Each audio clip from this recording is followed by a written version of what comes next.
handle the truth.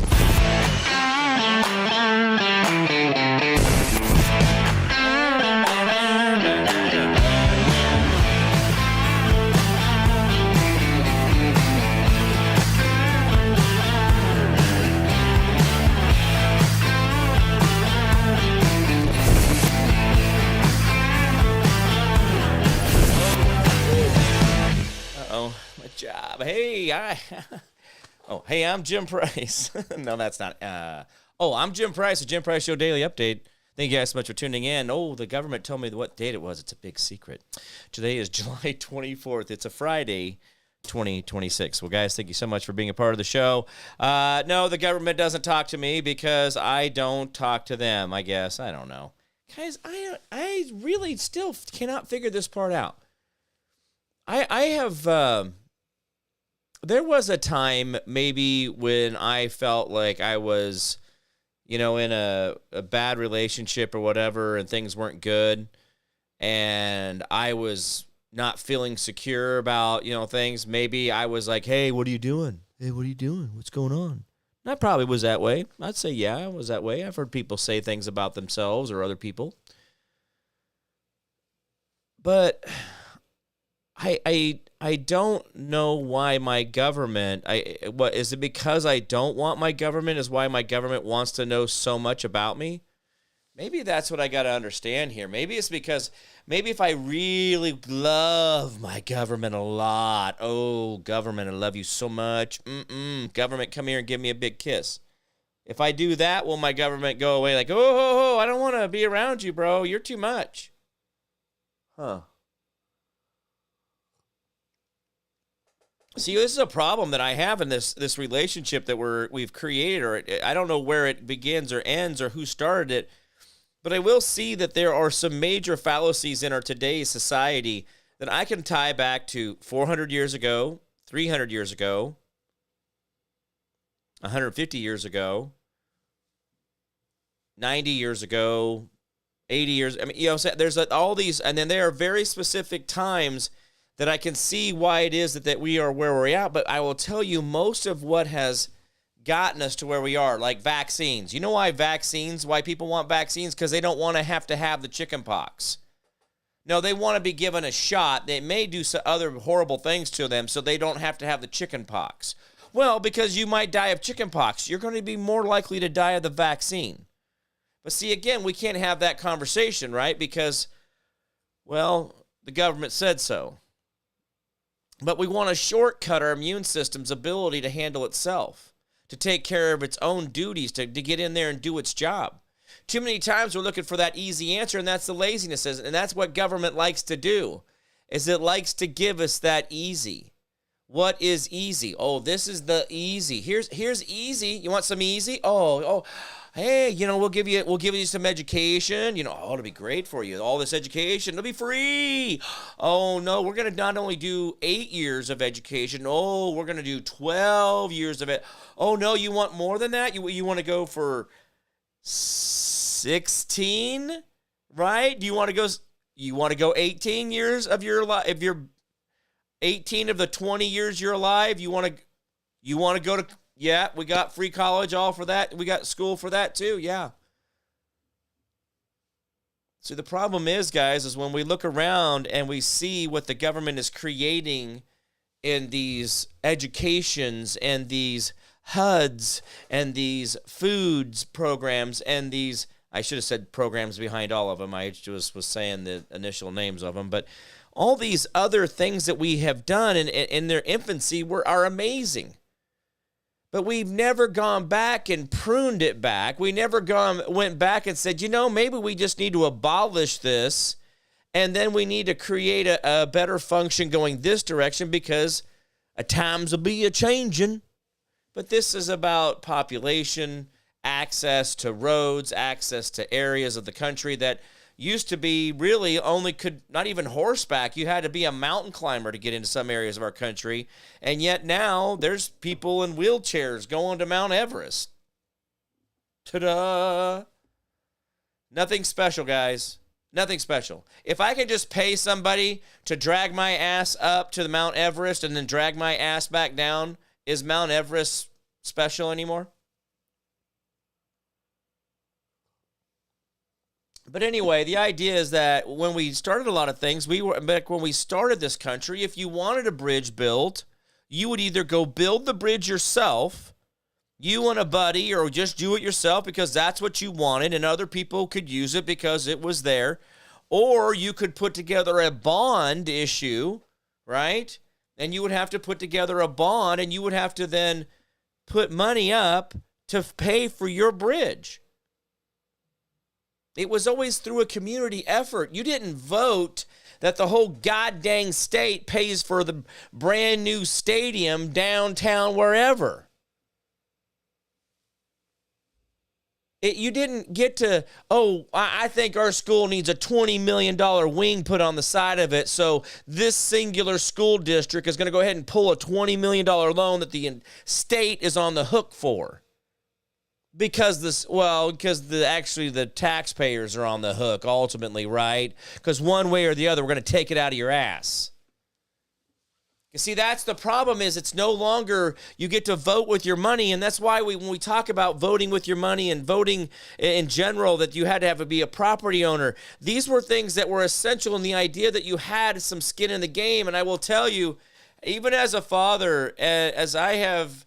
I think about how much I've wanted to give my kids and how much I have done, and I'm sure I overdid a lot.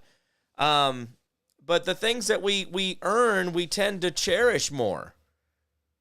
And the sad part of it is when we want something, we put our money in there and they say, hey, we want our high school to be better than your high school. Well, then we're going to put money into that high school.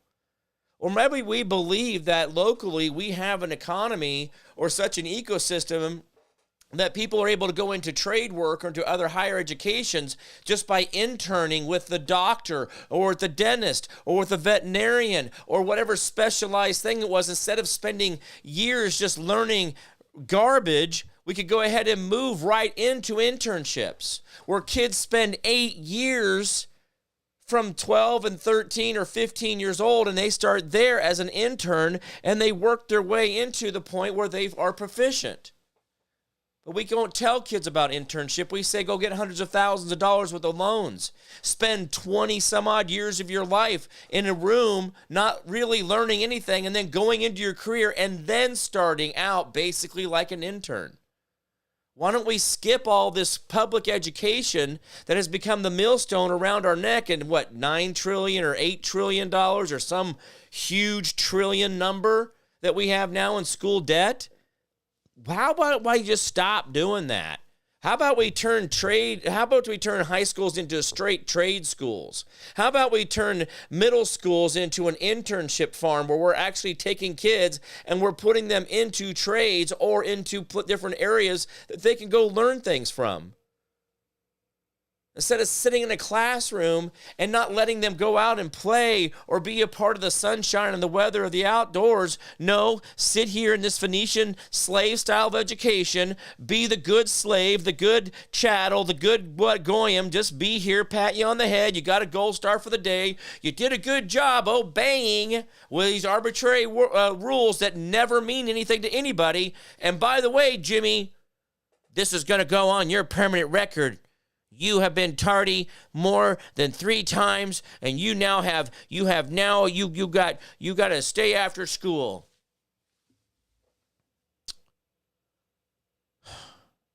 That's what we did to kids, and we wonder why we sit around and we don't trust our government. We don't trust each other, and we don't feel good a lot of times because we think we're always in trouble. We always think we got something we got to do, and maybe we got to do that. Maybe can we just not terrorize children? And I'm not saying that I was terrorized the whole time, but there's some things we could really not do. And by the way, why was it that we were able to go through the Industrial Revolution and make amazing things and created amazing feats as men on this earth with an 8th grade education? Why do we now tell, well, you don't have a high school education? Oh, you don't have a college education? Oh, you don't have a doctorate? Well, I have 3 doctorates. What's wrong with you? Everybody's got a doctorate. Who cares? Seriously. But we really have lost our way in what we think is the value of and what we think our country really needs. And the idea that education is this waste of energy, and I do believe it has turned into that. But we can't have that conversation because the golden calf is the education world, right? We can't touch the school system. That's the golden calf. That's the untouchables. Oh, you can't take away welfare. That's the untouchables. You just got to willfully give to people who don't participate in our society. The sad part of it is that there is no benefit to be either on it or off of it. If you're on it, there's real no benefit of being on it, and when you're off of it, there's no benefit of being off of it. It's like this weird world where you have this thing where all of a sudden you have this, but then as soon as you hit some weird thing, boom, it's all gone, and it's not titrated off. They don't do a way of actually scaling it back. They don't come back and check back in. No, it's either all or nothing. So you fake it all or you fake it all. I don't know. But those welfare systems, those were always supposed to be temporary. Hand up, not a hand out.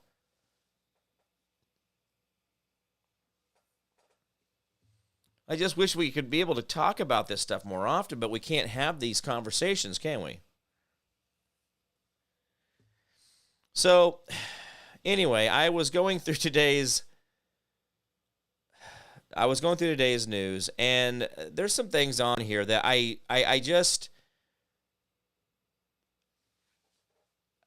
wonder if the people that keep talking about how that we're on stolen land, or you can't be illegal on stolen land, or bringing people from other countries into our country without being vetted and just allowed to wildly come in, they don't understand what has been stolen. And I get it that they really maybe have not participated in the economy the way that maybe I have, and maybe they haven't seen some of the stuff I have. And I did the defense contracting world. That was 18 years or almost 18 years of that. And I did a lot of things and I've seen a lot of stuff, a lot of cool things, did a lot of great projects. And so kind of how I see the world and how I see the value of things, I look around and I say, when you let people walk in, and then as a man and a single father back when my kids were still at home, and I look around when I was a single father, and I looked around for resources that I thought were familiar or thought would be there, but they weren't because of my gender. As knowing I had to go out and do all this stuff, I just wonder when we talk about things that are stolen, well, these people were given things that our veterans and our seniors and honestly our handicaps, the true handicaps, the mentally handicapped, the mentally retarded, the mildly mentally retarded, the different disabilities that are true disabilities, cerebral palsy, other things that are chair-ridden, bed-ridden, not things like anxiety. By the way, I get that people say that they have pain, painful anxiety and all this other stuff, but I don't know. I've had that. And I didn't know I was allowed to just quit. I didn't know you could actually just quit and the government will give you tens of thousands of dollars a month between housing and food and money because you have anxiety. Our government creates anxiety. Hell, just by paying taxes, that's anxiety ridden, right? That's just long-term stress over a long period of time, amplified stress over a long period of time is called anxiety. Amplified stress for a long period of time is called anxiety. Ta-da! We haven't been doing that. I mean, I thought that was our constant. But there are people out there who's like, oh no, hey, I want to be able to get. I'm like, really? But then you have these other people that are from other countries getting exactly those same types, if not amplified more, because of them being illegal. This is the part, guys, I don't understand. It's not that they're here on a refugee thing. Okay, that's cool. No, they were getting extra, and I don't know how to explain that to you. The numbers that I was seeing between like the 5-star hotels they were staying in, the daily room food rate for each of those to give 5 people in that room 3 meals. So that's 15 meals in that one room per day, and it was in the thousands of dollars. But we do have veterans who, like my father, that was, he was a military man during the Vietnam War, the Korean War, where men were not represented and acted or treated right when they were brought back, and the fact that we were even in Korea or we even Vietnam to begin with, really was a sucky part of it. But then to take it out on the guys who were being drafted. I mean, this is the shit part of this. It's like, I don't even understand how people can go back and forth on that. Then they're over here saying, oh, well, oh, you went to war. Remember Jane Fonda? Oh, you went to war. You're bad. All that. Yeah, no. Well, we forgot about that part, huh? No, she was all right. No, she was good. No, she wasn't. Hanoi Jane or whatever the hell her name was. Guys, the sad part of it is that we have got a lot of people who have gone and done things, and the guys who went into Desert Storm and the whole BS with, by the way, going and picking up spent uranium ammunition. I worked with guys on the military bases that had most of their hair was completely gone on their head because they were sent out in the field to grab these uranium pieces so that the foreigners wouldn't pick them up. And they were handling this radioactive material. This caustic material. And they weren't treated right. They were just told, oh, you've got an autoimmune disease. It's something genetic in you. And then their kids were having problems. After they came back and they had babies, the babies were affected. Diet Coke being left out in the sun. That's a whole nother thing. There was a whole Diet Coke syndrome going through the Desert Storm. Oh, they were taking all this Diet Coke over there and they were leaving it outside, but the aspartame in diet soda, Pepsi, Coke, Diet Sprite, whatever it was, the aspartame, when heated up, turns to another chemical which is highly caustic to the brain. Highly toxic material that goes to the brain in aspartame when it gets heated up. Oh, we're not talking about that? Again, see, when I hear that foreigners are staying in 5 stars, when I see that I'm in San Antonio at the airport and there's special signs for people who are undocumented that have a special piece of paper that they get to go past TSA, no magnetrometers, no pat downs, no nothing. They go down a hallway and then they get escorted to the gate. But I know that we have military men and women committing suicide every day. I know that men are committing suicide at such a high rate that we really ought to call it the epidemic or the pandemic. That seems to be this thing that men are taking it out on themselves, but we don't talk about that, right? Because that's not convenient. It's not sexy. But we want to worry about whether or not we have we're living on stolen land. I mean, it doesn't take much of an archaeologist to go back, and you can go back before when the continental shelf was actually where the ocean line was at, not where it is today. And when that continental shelf was where the ocean was, the land bridge, we call it a bridge, was actually as wide as Russia is, north to south. So the problem is that, yes, things got cut off, things got torn away, but most of the civilization that was in this northern part of America was actually from Asia or Russia. So the problem is that when people talk about stolen land and what we have here, we really don't talk about it in a complete way. And the fact that we know that the Spaniards came over and had kids with the Mayans and the Incas, and we can tell the difference between the narrow faces and all that. We know how that all works. We know where all that migration came from. But we can't be honest about these things. But yet we say things are stolen. But what was stolen from us for the last 6 years? And guys, the sad part of it is that even though we may have shut off a part of the dam, we may have dammed part of it up, we may have done something for a minute, those people are still eating away at our economy. Oh, maybe some are in there providing, some are in there producing, some are in there doing it, and I'm not saying they're all bad, but man, we've got a lot of them on the company till. We've got a lot of them pulling overtime pay. We've got a lot of them pulling that medical. And these are people that are coming from countries that didn't have a lot of opportunities for dental care and other types of things. So the point of it is that when we think about our days and we think about all the stuff we're talking about in our like stuff, how we have to deal with stuff. We look at our country and we look at our government and then we hear people say, well, this is that and this is that. But then I have an article where the very thing that I'm talking about gets amplified, and it's so simple. Indian illegal alien trucker with valid California CDL busted for hauling 3 million in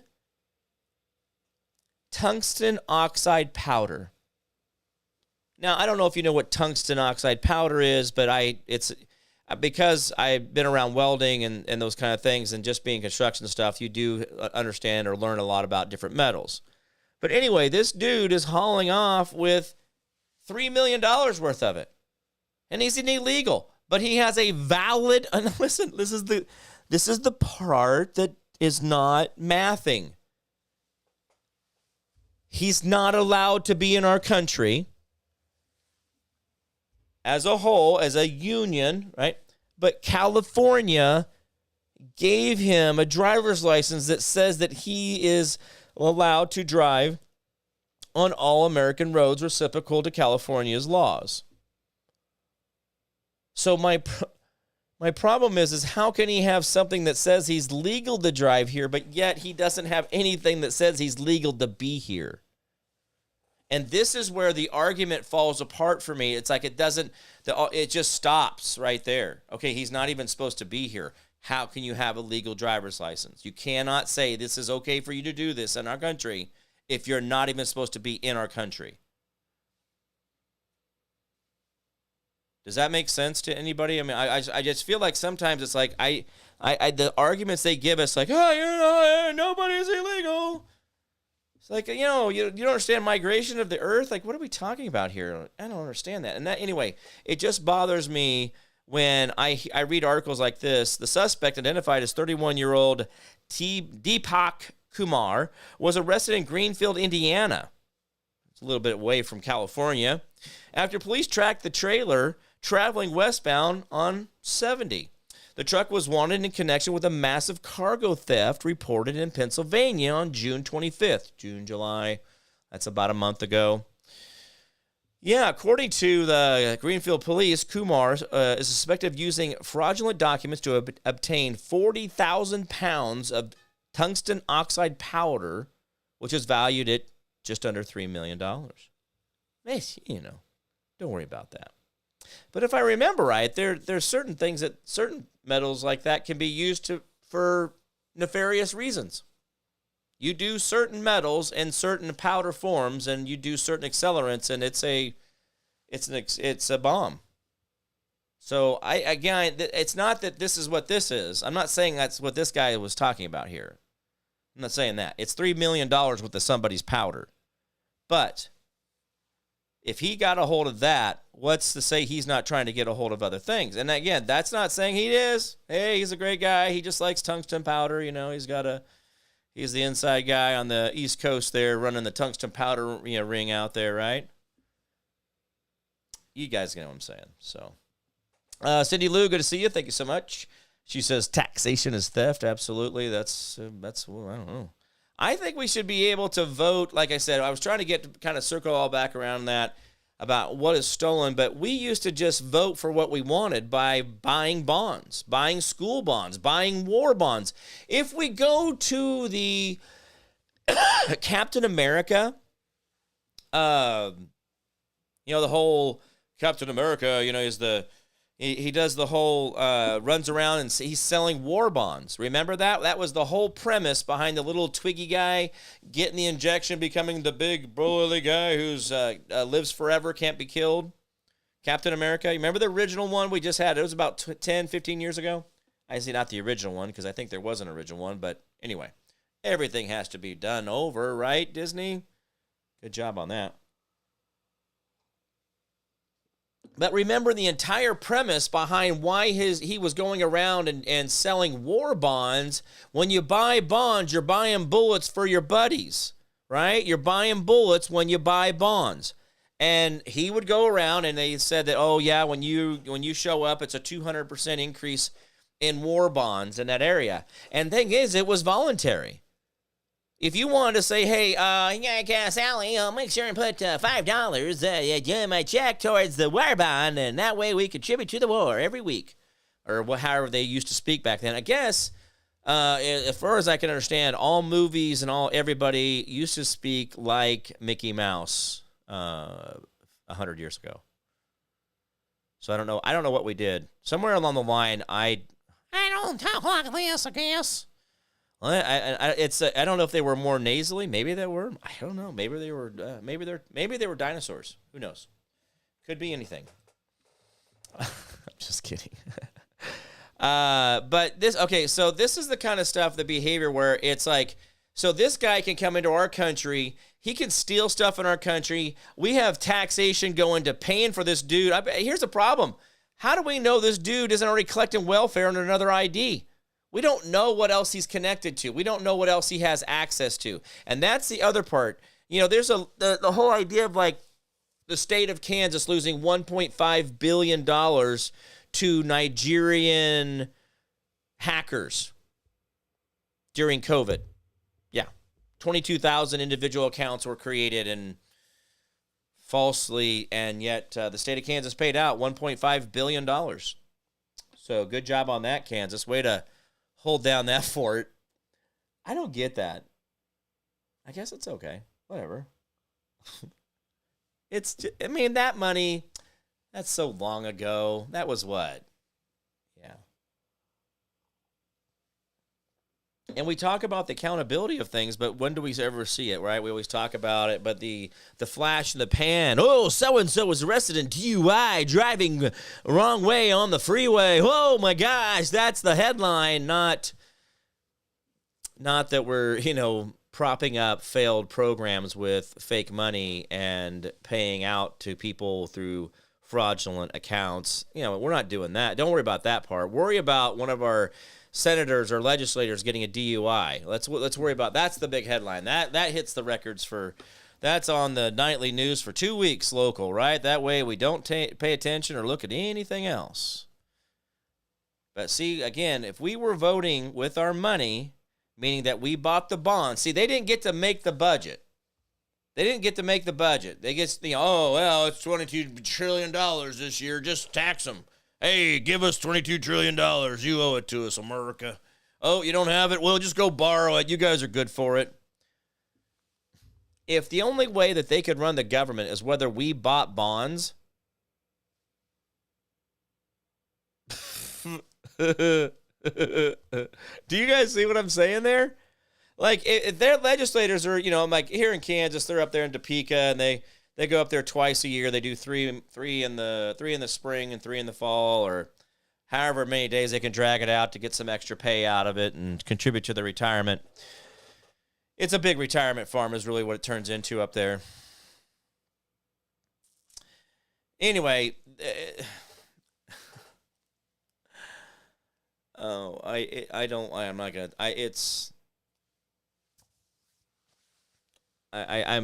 this whole, how do we continue on with this system? How do we continue on? These people make up taxes and we have to pay them. But if they had to wait for us to send money in, like buy bonds, like we had to sit there and go, hey, let's see, I need to pay the electric bill, or I want to send $100 to my government. See, the problem is that the government they would have to be better at selling us on what we wanted, because we would have to buy bonds. See, or pay in. We'd have to pay in. We'd have to buy into the system. Because, see, remember, we weren't ever taxed locally. We didn't have tax like that. Well, guys, listen, we are so fooled into believing that our property tax and utility tax and cell phone tax and our airport usage tax and hotel special taxation district and these are all normal. They are so far from normal, dude. Unbelievable what 100 years does. 1913, guys. 1871, we were doing pretty good as a country. And I do believe that the whole idea of going into the Civil War was completely fabricated and made up so that we would fight, we would create the division, we would weaken ourselves, and then create the need, oh, hey, can you help us out? And then here we are, right? So we got ourselves into the SWIFT system, the Rockefeller, money exchange system, and that's where we are today. And I don't know, guys. I want to think that we are smarter than that. We could just get right out of it. But if you tell people that they could just be free and they could pay for their government if they wanted to, that it hurts their brain.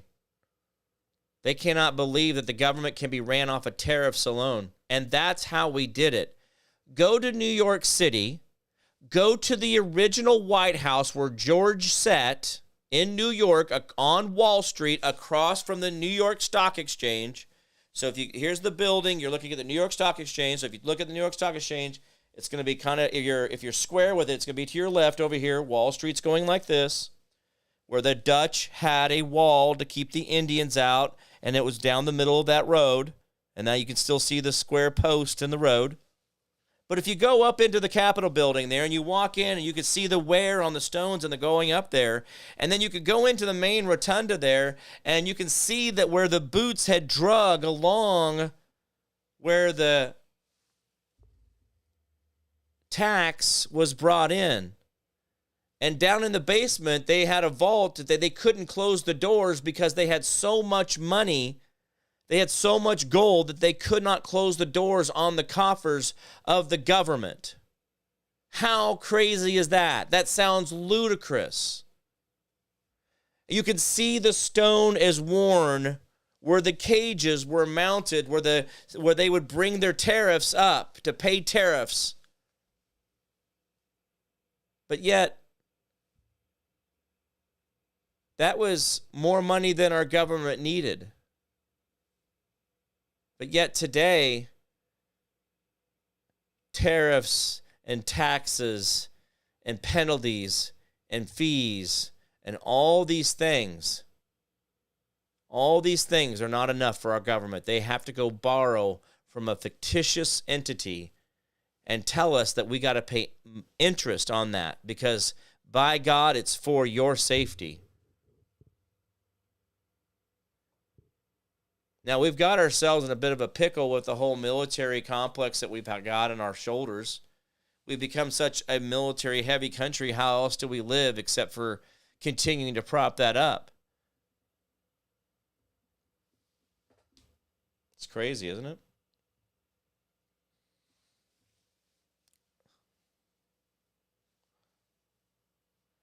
I look around and I wonder if we really have missed the narrative of this whole thing when people tell me that, it's okay for these things to happen, that a guy can have a driver's license that makes him look completely legal to be in this country. And I don't know what his language test was when they pulled him over, but I'm probably going to go with he wasn't real proficient. But here is the problem. A lot of them that have been here, I got friends that have been here a long time, and they don't speak good English, and they don't try to. And that's sad. If I was living in Paris, France, or if I was living in Norway, if I was living in Germany, wherever, I would make sure to learn the language as quick as possible, to adapt to the way they do things. Because that's what you do. I'm not going to go over there and tell them, hey, speak American. I'm America. You speak my way. Where's my American pamphlet? Where's my American interpretation on all the signs? Where's my American interpretation on all the boxes and everything I see? Why isn't there American stations? Why is there American subtitles on everything? Why do we give in to people in other countries that way here? Like, we give in. We do not realize how super giving we really are and how ran over we are because we just give in. We really do. We are so overgiving. But we don't give ourselves credit for that. We're like, oh, no, we got to do more. No, we don't. We really don't. Like, guys, we're overdrawn on the giving part. Now, I do know we'll continue to be the breadbasket of the world for a long, long time because we've had that capacity and we've built that into our country, and which is wonderful. But again, guys, there's other ways to do this, and I don't know if we're doing it the right way. But there's this, again, just when we're giving illegals things that we are not giving, we're not just giving. I mean, it's crazy. I don't think we should be giving anything to anybody. Even if you just got here and you got nothing, there's charities for that stuff, supposedly. You know, where's all this Samaritan's Purse, and where's the Red Cross, and where's all this, where are these big, big companies from? They got these big planes and trucks and big advertisements and stuff. Where are they all at? Why aren't they setting up refugee camps, maintaining those people in a healthy way until then they can then be acclimated into the country? Why aren't they down? Why aren't we no, the government's going to do that. No, that's not the government's dang job. You showed up here. You figure it out. And if people in our country want to help you, then that's their choice. But we're not doing it. That's not our job as a country. Oh, no, Jimmy, we're charity all the way. No, our country is not charitable. We do not need to be charitable. We need to take care of ourselves, and we don't do a good job of that. And we're giving money to all these countries all around the world about things that, oh, yeah, we're giving this kind of, why? Why do we need to give money to Israel? I'm still trying to figure out why we give them billions of dollars to Israel every year. Billions, not millions, billions. For what? Oh, well, it's exchange of services. What services? Are they cleaning our toilets or something? What are you talking about? Services. Well, intelligence. Well, what is intelligence? The bullshit they want to give us and tell us that that is the truth and that is the real thing going on? That's the problem with intelligence when you're trying to buy it. It's not yours. Then it's made up. Do you trust the source because you're paying for it? Come on now. Oh, they're our most trusted ally. Well, that's worked. How our most trusted ally? Come on. We're silly. We're all silly here, right? Is that what we're saying? All right, so and this is, again, I'm going on a bit of a rant, but this is how I feel. And again, this is a problem for me. So I did mention the other day about Caitlin Clark. And I don't know if you guys, again, I talk about the W, and I got it all screwed up there, and I started talking about initially, it was like it was like a women's national basketball, or, and anyway, so the NBA, National Basketball Association, is the men. The WNBA is the women's. So, okay, so asked and answered, there we go. We got started out right here. Well, this Caitlin Clark thing is really still bubbling, and I have got myself on. I am not buying a Caitlin Clark jersey. I am not going to buy a shoe that she is endorsing. I am not going to wear her sunscreen or her hair ties or whatever it is. But I do, as an observer, right, as a person who appreciates an athlete, I appreciate, like, what was it, Phelps? That swimmer? I mean, golly, what a guy. I mean, I don't care what he did. I don't care. I don't care what he did on the sidelines or after whatever. I don't care if his mom, dad's, any of that. But he was an amazing athlete at what he was doing, right? That was amazing to watch that dude swim. He just, freak of nature, right? He was the right guy in the right body at the right time, and he just nailed it, right? And now he's created a whole nother thing of people doing the same thing he did. Anyway, Caitlin Clark, she's a 5. She is a 5 body. She is, I would say, a 7, wittiness and intelligence, and 7, 8 in the intelligence. She's an intelligent person. She's articulate. She's all these things. She's got a wittiness to her. Athletically, she's like for a woman, I would say she's an 8, 9. She's not big and strong, but boy, she can shoot the ball. She can do a lot on that court. She's amazing to watch.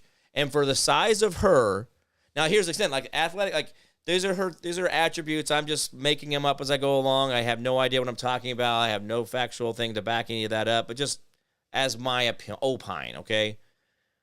But I don't watch any of the games. I get highlight reels. I catch the WNBA, that one chick who gets her own me bounds where she just keeps shooting the ball.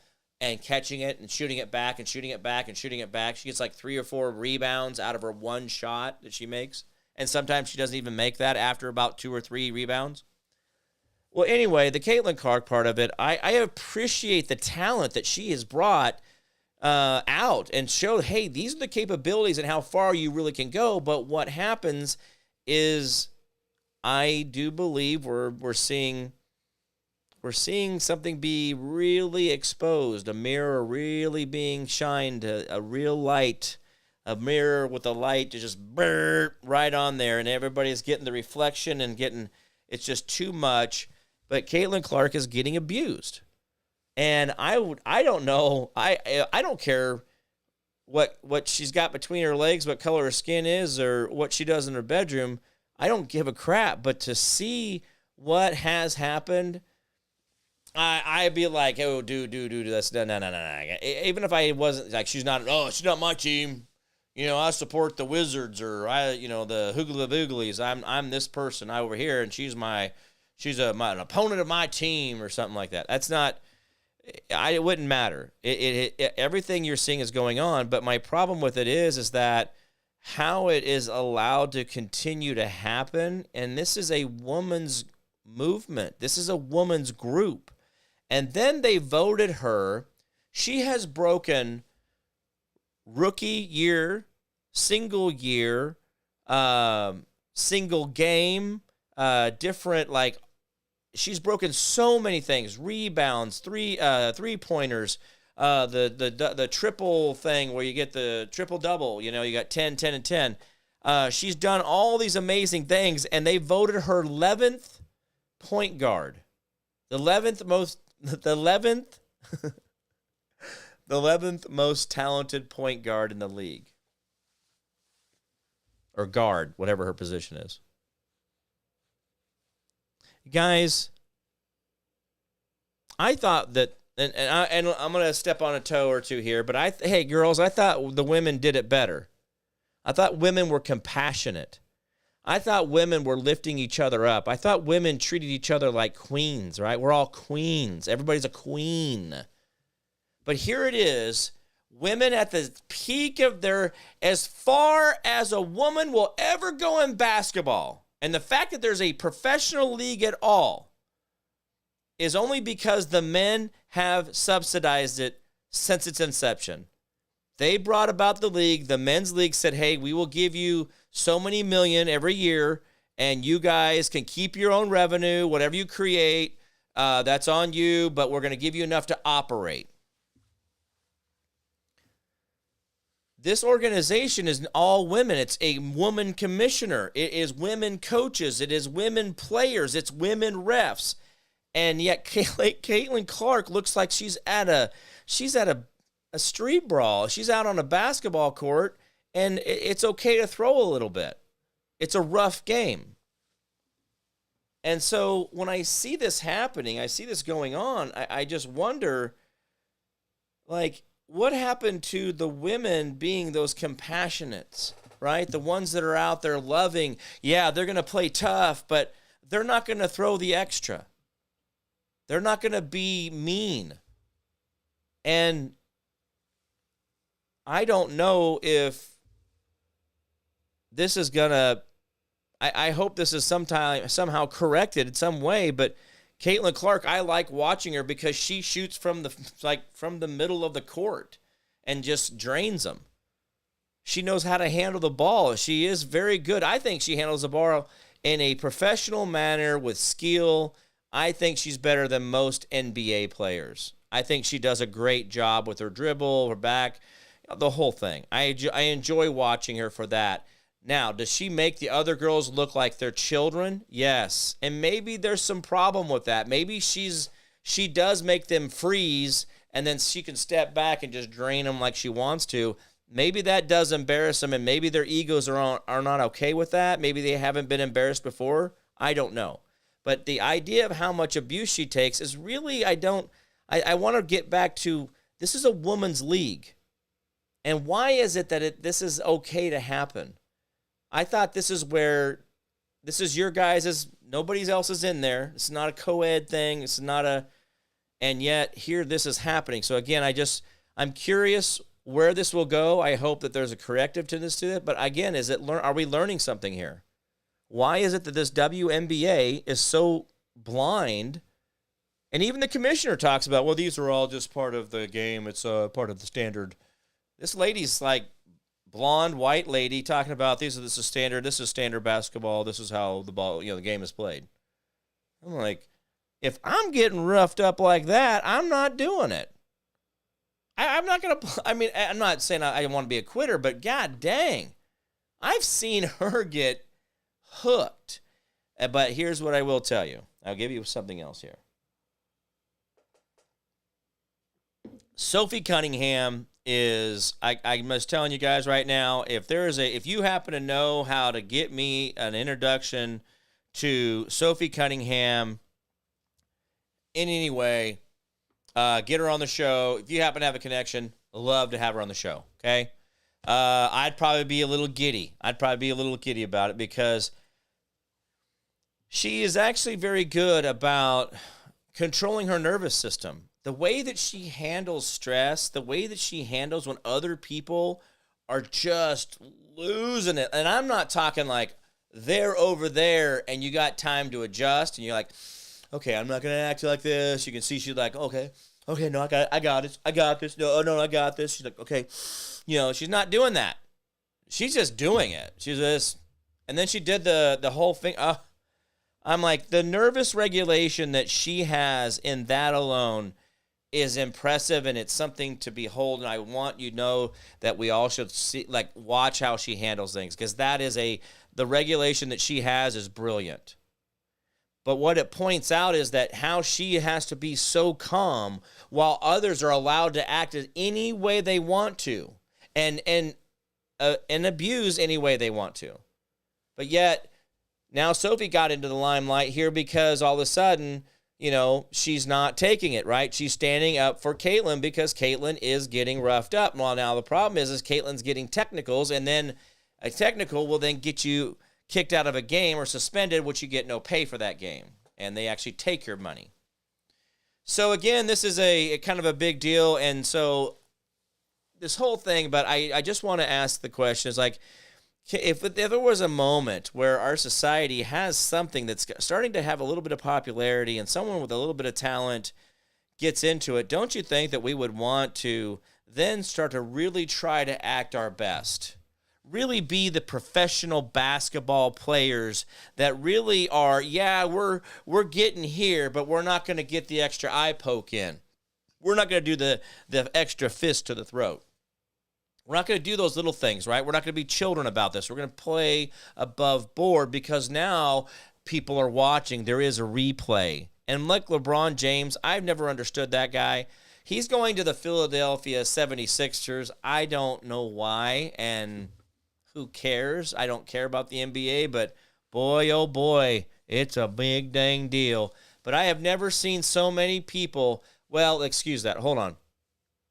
LeBron James and not the America's Cup, not the World Cup here in America, but what I've seen in other European leagues, LeBron James and the entire European League of football, soccer, I think he ties the entire league for the amount of flops, how many times he flops without contact. And I don't understand how the guy can actually fake it that hard when there's literally replay right here. Right here. It's like, LeBron, okay, show me the foul. You literally just leaped away from the guy like you had been hit, but he wasn't even near you yet. That's the problem I'm having with Mr. Brawny or whatever they want to call him now. This is where ego has gotten out of control. He's going to go play for $8 million. Cool. I don't even know why he's still trying to play. I mean, anyway, this is one of those things where we're going to talk about this at some time, and I think the league will actually rebuild itself after he leaves, but for a while it's going to have to suffer through the rebuilding of the floppers, the guys who feel like flopping on the ground is part of a basketball play. So anyway, but that's some stuff that I kind of put out there, but I just the idea that a women's league has an opportunity to do better, really, isn't that what we all talk about? Do better, women's rights, it's like, but the problem is that let's start talking about some genetic testings on these people, because I tell you, I don't know. Listen, girls, I don't understand why women are so willing to give up men or positions for women to men. And I wonder how many men may be participating in the WNBA or in tennis or in swimming that have slipped under the radar, that came in, as a woman from a long time ago, and no one's ever questioned them. And so my point of that is that, let's try to clean all this up. And the WNBA has this amazing moment in time where they can make this really great moment. Like, listen, this is how we as women are going to do this different. We're going to do it better. We're going to clean it up. It's going to be good hard basketball, but nothing dirty. We're not doing that hood stuff. We're going to treat each other right, and we're going to call the game like it should be. But anyway, Sophie Cunningham has doubled down, said, I said what I said, and I do appreciate what she has done on that, and I do believe that she is somebody that I'd love to get a hold of on the show, just to say, hey, love what you're doing out there. I don't know what else I'd say after that. Just tell her how much great she is, but I'd love to hear some of her stories as a kid and how she learned to bring herself into that center and allow herself to not get caught up in the negative energy, bad energy that can be drawn around you. How you react to that is what defines you. And again, I don't always do the right thing. I don't always do it the way I should. But again, we all hope to do better. And I'd like to learn maybe something from her, how she gets it done. I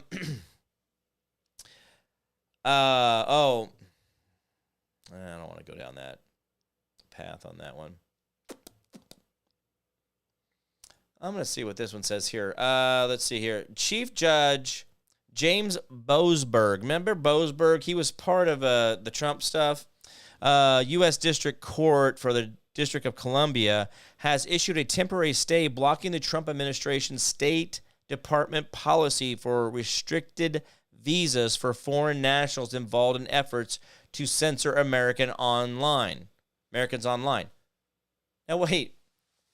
So, foreign nationals who are trying to keep conservative viewers or conservative views from having spread, i.e. the Jim Price Show, or others, the conservative groups like Gateway Pundit and Epoch Times and things like that. Now, this judge said that, they're blocking conservatives. Oh, we can't block their visas from coming into our country. They're just manipulating our political system. Why would that matter, you silly gooses? Of course Trump can't keep them out of America.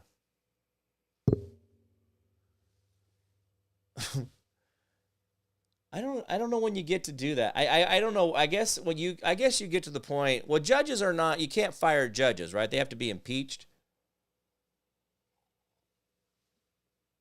which means one of their own have to bring them up on charges. But we talked about that yesterday. How we got the good old boys club and how we all look out for each other and we cover each other's sins up, right?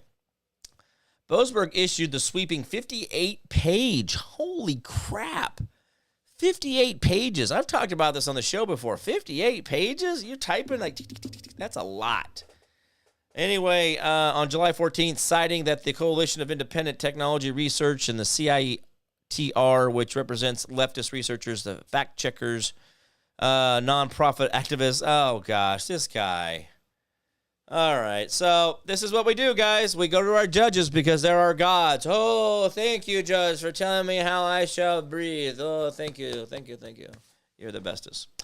All right, guys, it's going to be about it for me. Remember the 10% we do for our neighbor, community, city, county, state, the federal government. The more you do for them, the less they have to do for you. Learn how to be selfless and not so damn selfish. The world will be a far, far better place. Remember, hold the line, hold fast. Do not give up. Do not give in. We'll win. I promise I can't keep. Guys, you've always been the answer out there. Remember that Constitution that limits the government but never limits you. You guys have always had the authority. Never, ever give that up and never give in. please do not forget this is a constitutional representative republic. That's all it is. It's not a democracy. We vote in a democratic process.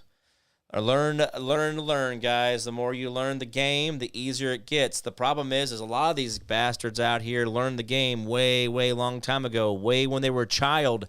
They were taught the tricks of the trade. They were taught how the government really worked. They taught how the game is played. When they were children, they watched their brothers and sisters and their moms and dads, and they went right in behind them, and you wonder why they're so proficient by the time they're in their 20s and 30s.